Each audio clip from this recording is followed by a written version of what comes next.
Hi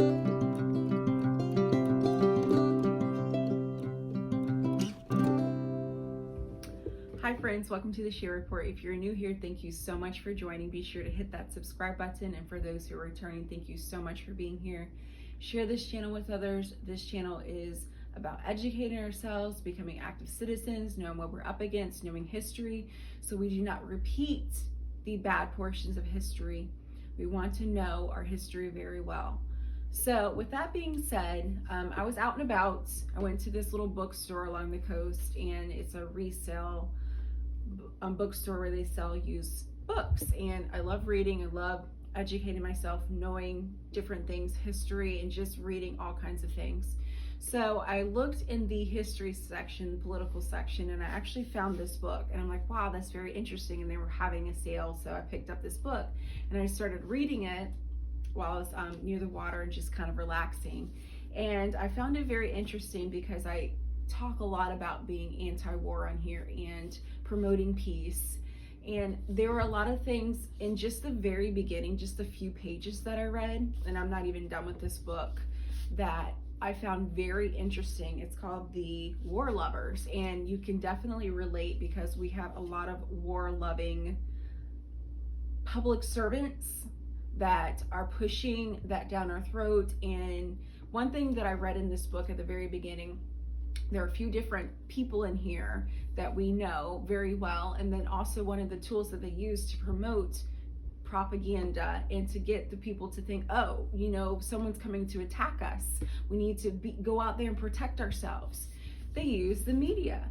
So, and it reminded me of today, how they use the media, corporate-owned media, to propagandize people, brainwash people, and think that people are coming here to harm us, and when really it's an agenda.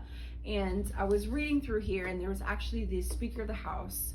His name was Thomas Brackett Reed. Hopefully I pronounced his middle name correctly, but he was the Speaker of the House at that time, and he wanted to run for president. He actually did, but he lost to William McKinley.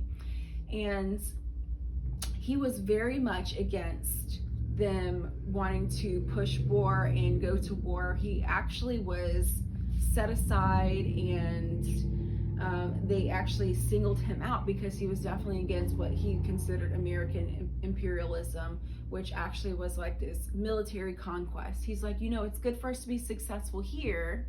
Let's be successful here, not go out about the boundaries and forcing and pillaging and taking people's land. So for that specific reason, and that's probably one of the reasons he didn't win, is because the parties and the powers that be at that time were wanting to push war, and they definitely isolated him, just pushed him to the side. He was like no longer in the limelight because he was against what they were pushing. So it kind of reminded me of a lot of different things that we have seen even since then in our history. And one thing I'm going to play a couple different clips for you. But one thing I did learn in here was about the Vietnam War, because it talks about a lot of wars starting back from the Spanish-Mexican War all the way back.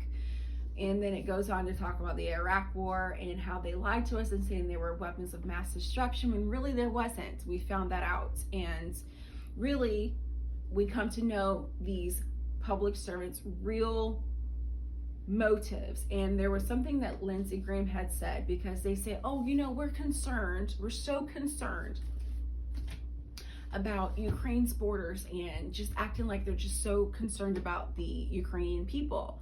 But Lindsey Graham let it be known what the true motive was. And I'm going to play what he said so you can hear it from his mouth and not just me saying it. So I'm going to turn on that clip so you can see it, and we'll return.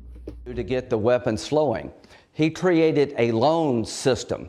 They're sitting on $10 to $12 trillion of critical minerals in Ukraine. They could be the richest country in all of Europe. I don't want to give that money and those assets to Putin to share with China. If we help Ukraine now, they can become the best business partner we ever dreamed of. That $10 to $12 trillion of critical mineral assets could be used by Ukraine and the West, not given to Putin and China. This is a very big deal how Ukraine ends. Let's help them win a war we can't afford to lose. Let's find a solution to this war. But they're sitting on a gold mine to give Putin 10 or 12 trillion dollars of critical minerals that he will share with China is ridiculous. I want to get to the... So there you go. He said Ukraine could be one of the richest countries. They're sitting on a gold mine. I don't want Russia to get their resources. Like, it's up to him. The reason why is because, like I said, it's all about the money. He's wanting to steal the resources. He's wanting the resources. So when you're sitting there in front of CNN or Fox or whatever other alphabet stations, wherever it may be, and they're pumping war, we need to protect the Ukrainians, we need to do this, we need to go send more money over there, and you're absorbing it and eating it and thinking that you're helping people, you're being humanitarian and helping those people against the bad guy over in Russia. Okay, really, he spilled the beans and said it's about the resources. Just summarize it, it's about the resources. That's what I want. I want to line my pockets with the resources. So, which also brings back, like I was mentioning in the very beginning of this video, how Mr. Thomas was singled out and cast aside and became an outcast because he wasn't for pushing for war and greed and all the things, the American imperialism by military conquest. There's also some other people who were unlived. JFK, he was unlived because he didn't want to go along with what they were pushing. I'm going to also play another clip, very short one, and then I'll also link the full one for you, where his nephew, RFK, which I truly love, and he's doing an amazing job, great gentleman, exposing the crimes that these public servants are making, in which we also found out that the criminal Dick Cheney is also now for a specific person who is running for president. He's backing her, and that person lied about a war and killed so many people. And for years and years and years, people thought, oh, there was weapons of mass destruction there, when they lied, and there really wasn't. So friends, I want to keep this on the forefront of your mind. I want you to remember this. The next time they're trying to get us into another war, remember whose pockets are being lined, who's going to be making money for this, what is really happening. Is it really to be defending us? It's not. It's to line their pocket because they're greedy. They want the resources. So I'm going to play a little clip for you so that you can see some things, because it was just not surprising, but at the same time surprising and very disheartening to learn that we were lied to. We've been lied to. I didn't go to public school, so I wasn't specifically lied to per se about the different wars, but there's lots of other people maybe watching the news, and some other people may have gone to school, but the things that they teach in school with history, we have been lied to the whole entire time. So this is what this channel is about, is educating ourselves, knowing what we're up against, because we do not want to end up in World War III. It will be a terrible thing. Billions of people will be gone if this happens.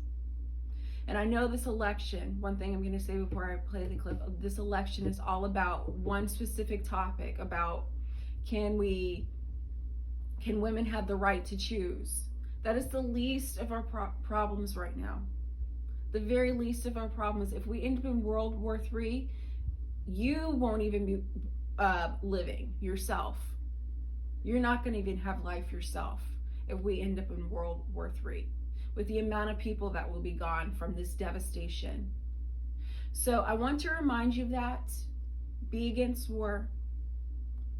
Just keep that in your mind. Be against war, no matter what it is, no matter what things, agendas they try to push down your throat, propaganda they try to feed you to make you be against someone. Another thing I also learned is, even years back,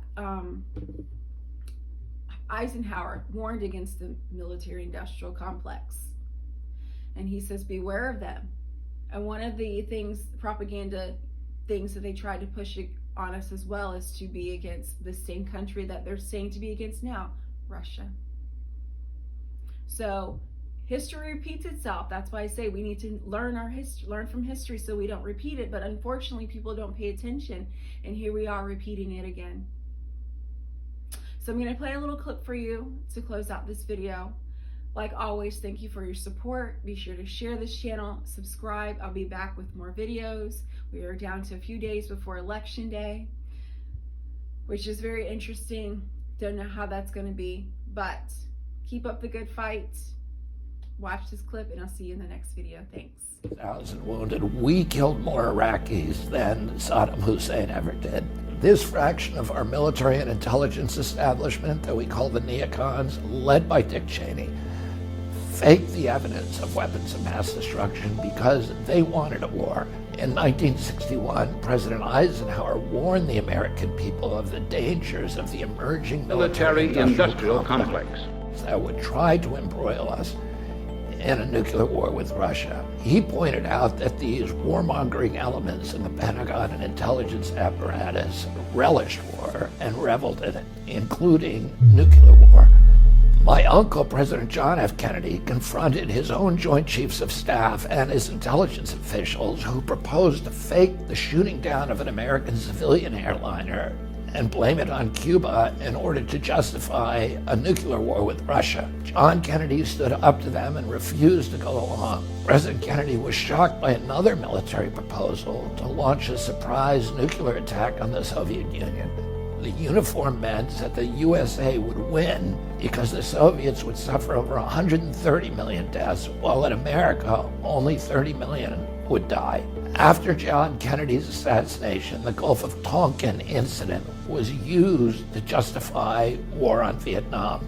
It wasn't until almost 40 years later that it was shown conclusively to be untrue. The North Vietnamese did not attack our warships on August 4th, 1964. Intelligence about the Gulf of Tonkin incident was faked because a fraction of our military-industrial establishment wanted that war. I'm concerned that today, not only do we have a faction of our military and intelligence establishments that desire war, they want a war right now with Russia over Ukraine. Russia is the largest nuclear power on Earth. It has over 1,000 more nuclear weapons than we do, and many of them are better than our best weapons.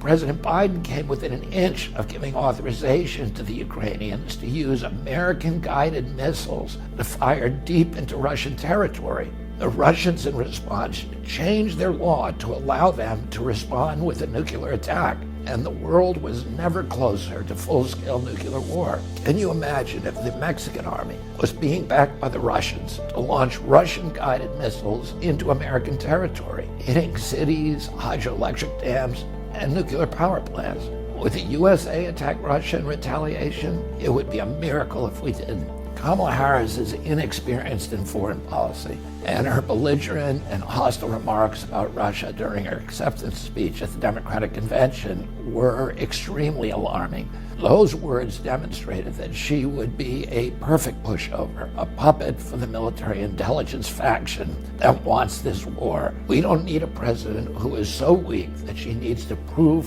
her strength to the American people by sacrificing the life of American military personnel in foreign engagements abroad.